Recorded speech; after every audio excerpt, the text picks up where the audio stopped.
So, in this segment, we're going to be talking about the UK's proposals for the Northern Ireland sea border. So, I'm going to start out by saying the UK's proposals seem very untenable.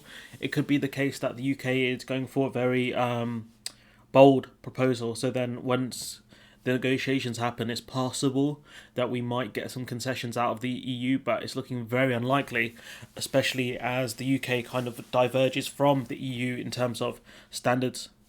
So it's going to be more and more difficult to keep the checks within the Irish Sea as minimal as possible, because the more Great Britain kind of diverges from EU regulations and standards, the more aggressive these checks are going to be. So not to mention the fact that some of the proposals don't have dates or anything like that. So if the EU do agree to this, the UK could keep pushing back certain checks indefinitely, which is just ridiculous. So the UK is proposing to phase in new Irish border checks on food products in 4 stages from October. So this gives a lot of leeway, a lot of time for negotiations to happen, considering we're just entering June. So interesting, and not to mention the fact that the UK gave these proposals, I think, back in March or April. So there's going to be a lot of time here, and the reason why the UK have done this is in order to start negotiations early on, which is the best thing to do, really. So the details are contained in the Northern Ireland Protocol roadmap shared with the EU, which has been seen by the BBC. The protocol is the part of the Brexit deal, which creates a trade border between Great Britain and Northern Ireland. So let's not forget that we didn't have to do this. We could have stayed in the single market in the customs union and we wouldn't have this issue we have now. But this is the Brexit Boris Johnson has chosen, and these are the consequences of Boris Johnson and the Tory Brexit. In March, the UK delayed introducing some new border processes without EU agreement. So this is when the UK took unilateral action to extend certain deadlines, because the UK just isn't prepared to do all the border checks we're meant to do. It's UK officials doing these border checks, not EU officials, and we don't have the infrastructure or the staff in, despite the fact that the UK has had almost a year and a half to get the staff to do this. The DUP have been quite problematic in setting up the infrastructure, because they don't want the infrastructure to be there for reasons such as, they want Northern Ireland to stay politically close to GB as possible, and the more things like customs checks and declarations and things like that are needed, the further kind of GB descends from Northern Ireland, and the closer Northern Ireland is to the EU, and more importantly the Republic of Ireland, which is something that unionists, mainly the crazies in the DUP, don't want that. So the actions of the unilateral actions led to the EU starting legal proceedings against the UK. Again, we're still waiting to see what the EU are going to do and what the legal actions are going to be. So hurry up, please. At the end of March, so it was at the end of March, yeah, the UK sent the roadmap to the EU, which sets out how the two sides should work together to implement the protocol. So this is the UK sending not demands, requests maybe, saying that these are the way we want to change things. So this is not a negotiation as such. It hasn't quite gone to the negotiation phase. This is just the proposal phase. And you got to think that if we wanted this thing to work, these are some of the proposals we could have gone for from the start in 2019. But Johnson was so desperate for that the Northern Ireland Protocol and get Brexit done and all this stuff, he didn't actually think of the consequences, which is something we'll actually talk about in another article, which is this one. So once we get to this article, so give it a few days, we'll get here. So that's the UK didn't expect the Northern Ireland Protocol to be as disruptive as it is. That's mainly because they haven't really prepared for it, have they? So this has formed the starting point for ongoing technical talks between the officials. So this isn't, guaranteed that the UK is going to get the proposals it wants.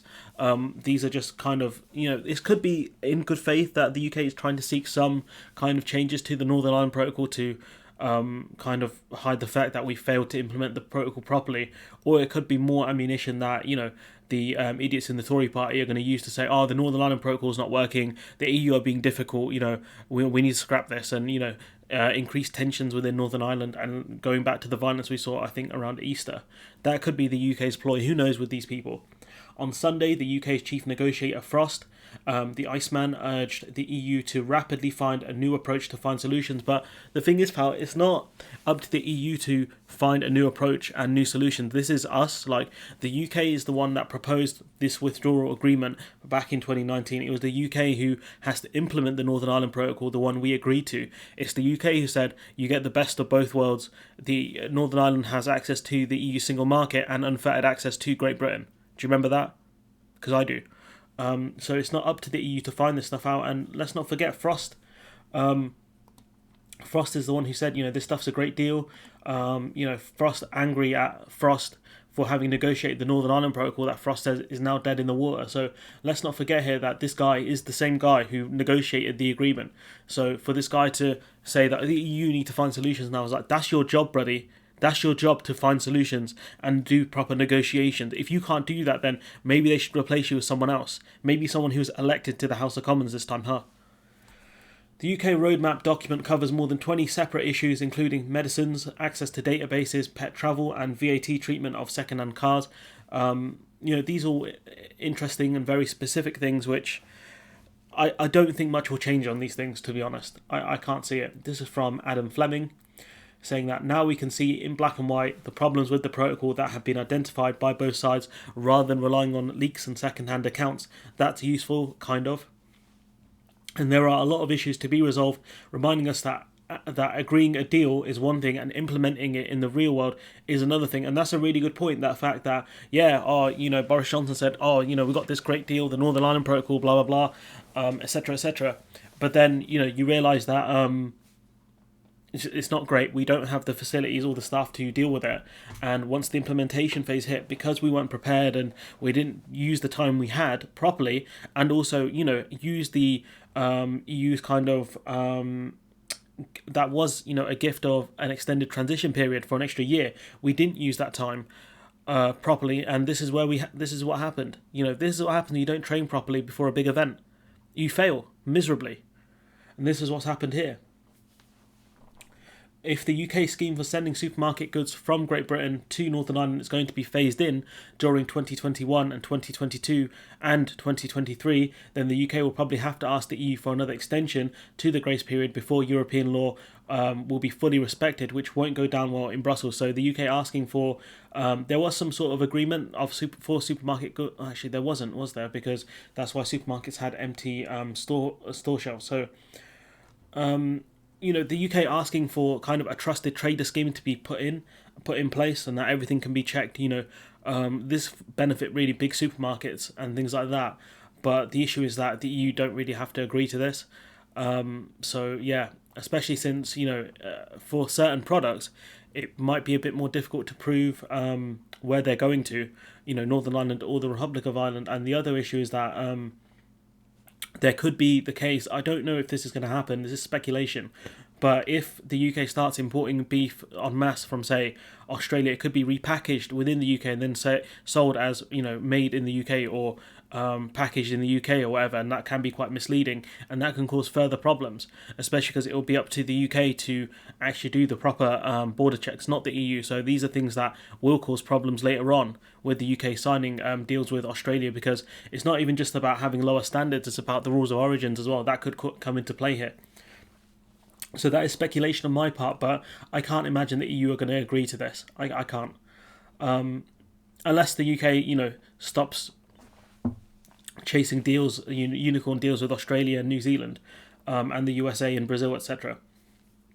The UK also needs to agree that British regulated medicines can be sold in Northern Ireland. The problem is you have two different regulatory mechanisms, one in the UK and one in the EU. So these will have to be quite aligned with each other in order for British medicines to be, allowed to be sold within Northern Ireland and regulated properly. But then, if we have to do that, what's the point of Brexit if we can't sell unsafe, paracetamol and aspirin? What's the point of having to have a regulator that's going to be very close to EU standards when I thought the whole point of Brexit was to leave EU standards and make our own rules? And when exactly will the Northern Ireland executive start building the brick and mortar customs facilities that the UK has promised? The EU, which are so offensive to the DUP's newly elected leader, the dates are still secret. Not to mention the fact that customs officials in Northern Ireland were targeted by thugs. They were targeted by thugs who don't like, thugs and terrorists who don't want the Northern Ireland Protocol to go ahead, who don't want it to succeed. And so even if you put the extra infrastructure in place and the staff, these people will no doubt be targeted. We saw this, I think, with agriculture during the year. Agricultural customs officials were forced to go on leave for a while because they were being targeted. So what guarantee can you give these people that their lives won't be in danger to do these jobs they have to do now because of Boris Johnson's oven-ready Brexit deal? So Frosty suggesting that in June or July the UK will decide whether the protocol can be made to work in the long term. So this deal that was supposed to be so great and so beneficial and stuff like that, best of both worlds, blah blah blah, will be decided that in June or July if it can actually go ahead. So if it can stay as is. So this is more posturing from Frosty. The options are if the Northern Ireland Protocol collapses or if it's revoked or whatever, right, gotten rid of by the British government, okay, what happens then? You either get a hard border within the island of Ireland. There you're asking for the Troubles again, like on a bad scale. Northern Ireland leaves the EU, which is not going to happen. That's not going to happen. The EU force a customs border around the Republic of Ireland. That's not going to happen. So realistically, the only option is that there is a hard border in the island of Ireland. The Good Friday Agreement is broken by the UK, and we get a lot of stick from a lot of countries, and we might face backlash from certain officials, specifically in the UK, who have ties to Ireland. Joe Biden, members of the House, I think maybe members of the Senate. So this is not a good idea to start saying that, oh, maybe we'll get rid of the Northern Ireland Protocol, huh? That's not going to fly, Frosty. Food products entering Northern Ireland from Great Britain need to be professionally certified and are subject to new checks and controls at ports. That's the state of play right now. The two sides agreed an additional 3-month grace period, which meant supermarkets did not need to comply with all of the EU's usual certification requirements. So that's my bad. It did. I was quite confused that the supermarkets were facing massive shortages if there were grace periods for supermarkets, but these things happen. So this is generous from the EU, but at the same time, to ask for those sorts of grace period to be extended up until 2023, like, are you going to sit on your hands for another 3 years? When are you going to implement these checks? The UK unilaterally extended the grace periods until October. The roadmap suggests what should happen next. So this 3-month grace period has been extended to October. That's by an extra, I think, 4 or 5 months. So just show you how kind of desperate the UK are, and the fact that the Northern Ireland Protocol, in terms of doing checks, is not working because the UK are refusing to let it work. So this is the UK's actual proposal. So the document states the UK will roll out official certification in 4 phases. Again, I'm going to stress that most likely the EU will not accept most of this or any of this because they don't have to, and these proposals aren't great from the UK. It suggested that Phase 1 in October will cover fresh meat products, and Phase 2 at the end of January 2022 will cover dairy products, plants and wine. So these are minor. The UK don't... I think we do export dairy products, but I think Northern Ireland does have a good level of sort of farming, milk and things like that, butter, etc. So these are probably the more minor things. The UK is not a big exporter of wine unless they use Great Britain as a land bridge. The French might have used Great Britain as a land bridge to get to Northern Ireland or Ireland. Obviously that's changed. We've talked about how supply routes have changed to kind of bend around the UK in terms of shipping rather than going through it. So these are minor items really. The main ones are Phase 3 and 4, which would cover fruit, vegetable, marketing standards, pet food, organics and composite products.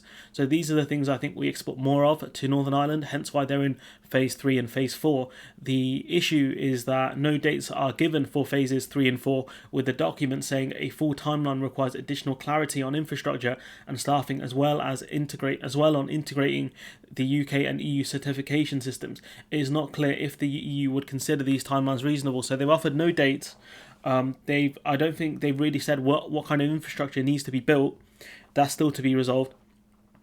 How much staffing is needed and how we're going to get these staff.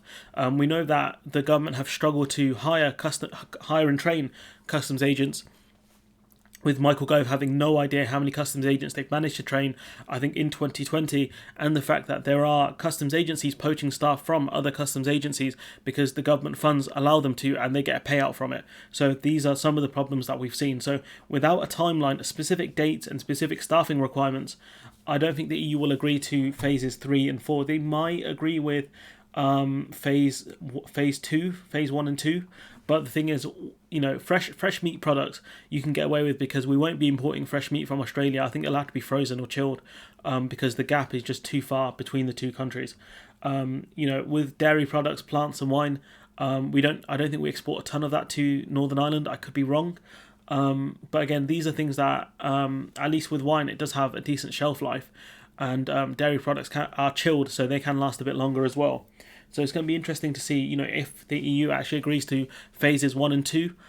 But I can't see them agreeing to phases 3 and 4. I can't see this happening, not without solid dates, especially with how, kind of tricksy the UK are. In the fact that, what guarantees are there that we're actually going to build the infrastructure or get the staffing needed? It's very possible that if the EU did agree to this, the EU could ask, look, when are you going to do these checks on, these products? And the UK is like, oh, we don't quite have the staffing. It's like, lad, it's 2030. Like, you've had like 9 years or 10 years to do this stuff. It's like, stuff's in the works, and, the sun's in my eyes, and, the planet's only 6,000 years old, and Edward Poots said we can't do this, and, did you see Tyson Fury fight AJ the other day? And, me, Craig, and them had to go to the shop to get hot dogs. Like, these are the kind of excuses that, the UK will probably come out with if the EU agree to phases 3 and 4. Like, it's so dumb. Like, they're not going to do this. Like, this is that what Americans, I think, call the Hail Mary pass, where it's like the massive long ball, looking for that pure luck. It's not going to happen. I guess the EU could negotiate this down and maybe get some concessions out of the UK when it comes to this stuff, and it might improve kind of the situation right now, but I can't see that happening.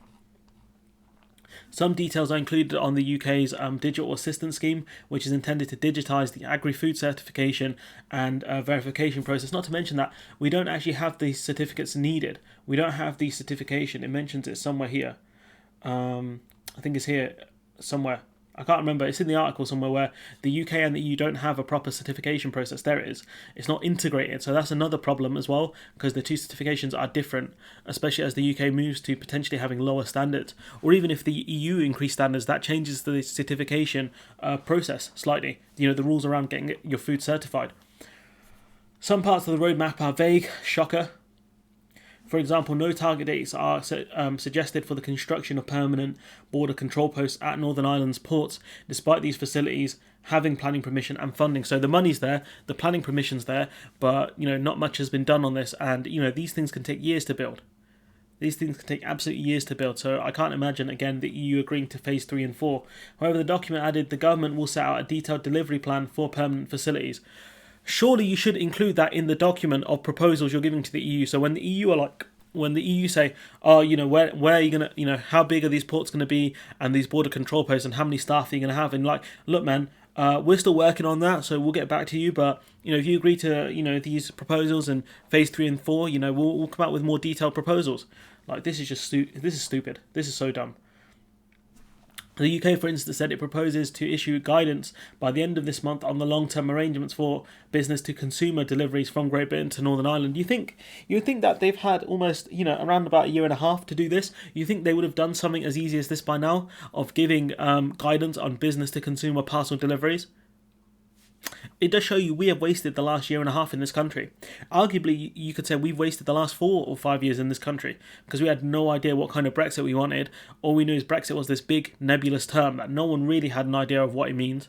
And this is the reality of the situation right now, that we didn't prepare. The EU have been preparing, increasing the facilities at ports and points of entry, increasing the amount of custom staff they have. We haven't done that, and that's why we're struggling right now. On Monday, outgoing Northern Ireland First Minister Arlene Foster said we needed to see action in relation to the Northern Ireland Protocol from the UK government. I'm hoping she's talking about action in terms of infrastructure and staff, rather than scrapping the Northern Ireland Protocol altogether. Foster told the MLA, which is the members of the Legislative Assembly, that Frost recognised there were no unionists in favour of the current arrangement. Shocker. I'm so surprised. Instead of listening to words, we actually need to see action in relation to the protocol, Foster said. And surprisingly or unsurprisingly, I actually agree with Arlene Foster that the UK has to do more to make this work, because this is what the Westminster government wanted. And they have to start fixing it. They have to start making things work now, because this is it. The rubber has hit the road. And right now, the rubber is tearing off the wheel, and we're going metal on a road at this point. Not an identity issue.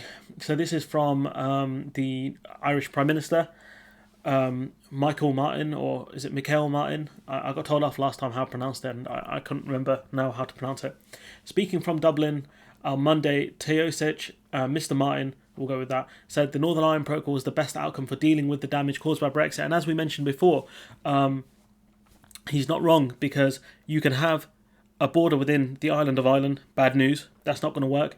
Or you could get rid of the Republic of Ireland from the EU's customs market and single union, which is not going to happen. Or the EU puts a customs border around the Republic of Ireland, which again is not going to happen. So this was the best outcome. And it's better than the other ones I just mentioned as well.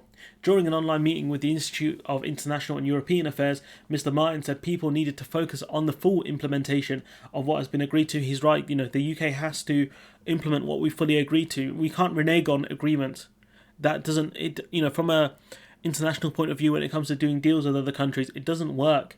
I suppose you could argue it does work because we've got a ton of rollover deals, but we still have active negotiations with other countries. Also, the fact that, if we want further agreements with the EU in certain areas, Ireland could stop those because we've decided to mess around with the Northern Ireland Protocol. So, again, just do what we agreed to do. That's the only thing I ask for the government. Like, yes, it's bad. Yes, you goofed. But, you guys were elected by the majority, or the majority of voters. So do your job and make this thing work like you said you would. Teosic said Brexit had caused damage which could not be undone, but added that the authorities must now do what they could to limit its damage. Again, true.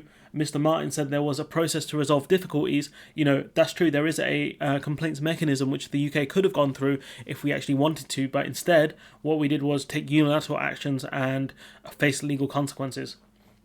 And said Ireland and the EU were in solution mode, which is great, but the thing is, it's not just about you guys, unfortunately, it's about the UK having to offer workable solutions, and that's where the issue is. He argued the Northern Ireland Protocol did not interfere with the principle of consent and was not an issue of identity or sovereignty, which, again, it does kind of impact the identity of people within Northern Ireland, so I'd kind of disagree with him on there. But with sovereignty, no, not really. I agree with him fully on that one. The Northern Ireland Protocol doesn't really impact sovereignty, considering that it was the UK, a quote-unquote sovereign nation, which agreed to the Northern Ireland Protocol with the EU. He suggested that the arrangement could be advantageous to sectors within Northern Ireland, including foreign direct investment. I don't really see that. So a bold statement there, but I really disagree with that. Teosic also told the audience that he had been reading about the protocol was helping Northern Ireland farmers to sell milk south of the Irish border, which is something he would want. He would want the businesses of Northern Ireland and the Republic of Ireland to be more interlinked. That's something he would want. So it's an interesting statement. Maybe a bit provocative to some unionists, some crazy lunatic unionists, but it's an interesting one, because as the businesses become more interlinked, it creates a stronger kind of case for a unification of Ireland. He said he had a sense many more moderate people were happy with the protocol but were keeping their heads down. The argument of the silent majority and blah blah blah, that's something I've never bought, so I don't 100% agree with him on that.